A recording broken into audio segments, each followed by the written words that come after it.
Hello, ये है सिनेमागिरी। मैं हूं आपके साथ प्रशांत पांडे और आज मैं लेकर आया हूं अजय देवगन की बिल्कुल नई फिल्म भोला का रिव्यू। भोला है तमिल फिल्म कैथी की रीमेक और जब मैं रीमेक की बात कहता हूं तो आप दर्शकों के मन में मेरी तरह ही कई सारे सवाल घूम रहे होंगे। सवाल नंबर 1 कि क्या ये कैथी के मुकाबले दमदार है या कमजोर है। दूसरा सवाल कि क्या ये कैथी की सीन टू सीन कॉपी है। तीसरा सवाल एक्टिंग के साथ साथ चूंकि अजय ने इस फिल्म में डायरेक्शन दिया है तो उनका डायरेक्शन कैसा है। और चौथा सवाल कि क्या इस फिल्म को थिएटर में देखा जा सकता है। इन सारे सवालों के जवाब आपको मेरे इस रिव्यू में मिलेंगे। तो फिल्म भोला को लेकर मेरी पहली राय, ये कैथी की कॉपी है यानी रीमेक है, लेकिन इसमें बदलाव किए गए हैं। कैथी की तरह ये एक रात की कहानी है और इस एक रात की कहानी में बहुत सारे ट्विस्ट और टर्न्स हैं, जैसा कि कैथी में आपने देखा। फिल्म के पहले हाफ की बात करूं यानी इंटरवल के पहले की बात करूं तो ये बिल्कुल कैथी जैसी ही है। बदलाव क्या है? बदलाव है इसके एक्शन को नए तरीके से डिजाइन किया गया है।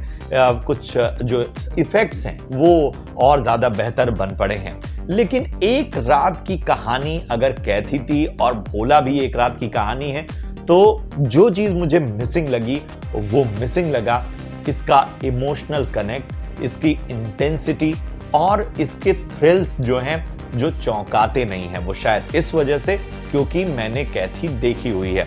शायद जो दर्शक पहली बार देख रहे होंगे उनके लिए ये थ्रिल मजेदार साबित हो सकते हैं। लेकिन जिस एक पहलू में ये कमजोर सबसे ज्यादा है वो है इमोशनल कनेक्ट यानी दर्शकों से इसका भावनात्मक जुड़ाव।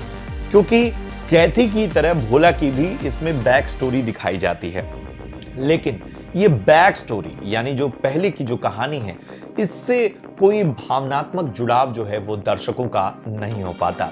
दूसरी सबसे बड़ी कमी यह है कि अजय देवगन बतौर एक्टर तो बहुत ही दमदार काम करते हैं, लेकिन बतौर डायरेक्टर वो इस फिल्म में इतने तकनीकी चीजों में उलझ जाते हैं कि वो टेक्निकल ब्रिलियंस दिखाने के चक्कर में, इफेक्ट्स दिखाने के चक्कर में, नए तरह का एक्शन दिखाने के चक्कर में इस फिल्म का जो सोल है उसको पकड़ नहीं पाते। और ये अजय देवगन की बतौर डायरेक्टर एक कमी रही है पिछले कुछ सालों में।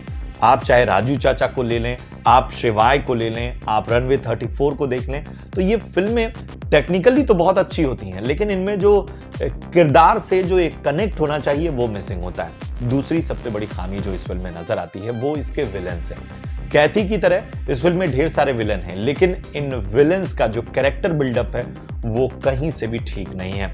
खासतौर पे विनीत कुमार जैसे एक्टर को तो पूरी तरह वेस्ट किया गया है। बात करें दीपक डोबरियाल की तो उनका किरदार दिखता तो खतरनाक है, लेकिन इस किरदार को जो लाइनें दी गई हैं, जो इस किरदार का ताना बाना है वो बहुत ज्यादा डराता नहीं है। इसके अलावा तब्बू इस फिल्म में जो रोल कर रही हैं वो कोई और भी कर सकता था। ये रोल ऐसा नहीं था जिसके लिए तब्बू जैसी मजी हुई एक्टर को इस्तेमाल किया जाए और वो इस रोल के साथ बस जैसा एक सामान्य सा रोल है वो इस किरदार को निभाती है। एक जो सबसे बड़ी दिक्कत रही है इस पूरी फिल्म में वो रही है कि अजय देवगन का जो इंट्रोडक्शन होना था वो कैथी की तरह ही होना चाहिए था और मैं चाहता था कि इसमें कोई मेकर्स बदलाव ना करें। इस फिल्म में जो अजय देवगन का इंट्रोडक्शन सीन है वो वेस्ट किया है, जाया गया है। क्यों?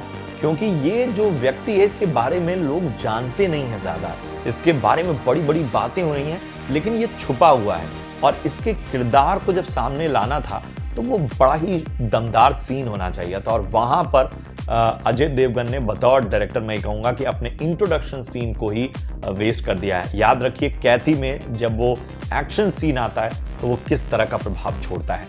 इसके अलावा हम बात करें कि बदलाव करने के चक्कर में इस फिल्म में बहुत सारी ऐसी चीजें की गई हैं जो सेकंड हाफ में बदलाव लाती हैं, लेकिन उसकी वजह से कहानी ड्रैग्ड हो जाती है यानी खिंचती हुई चली जाती है और इस वजह से दर्शक जो है वो उसका इंटरेस्ट फिल्म में कम होने लगता है।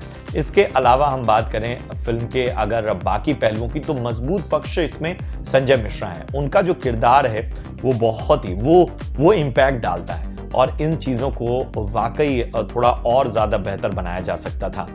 फिल्म की अगर हम म्यूज़िकल पहलू को देखें यानी संगीत के हिस्से को देखें तो शायद इस फिल्म में म्यूज़िक की कोई ज़रूरत नहीं थी। आइटम सॉन्ग भी इस फिल्म में रखा गया है और वो शुरू में ही आता है और वो एक स्पीड ब्रेकर की तरह है। इसके अलावा फिल्म की में अगर एक सीन मैं छोड़ दूँ, अगर मैं इमोशनल कनेक्ट की बात कर रहा हूँ, केवल एक सीन जो लास्ट का है उसको छोड़ दूँ तो कहीं पे भी मुझे बहुत फिल्म ने छुआ नहीं है, मेरे दिल को कहीं छुआ नहीं है। फिल्म को मेरी ओर से 5 में से 2.5 स्टार।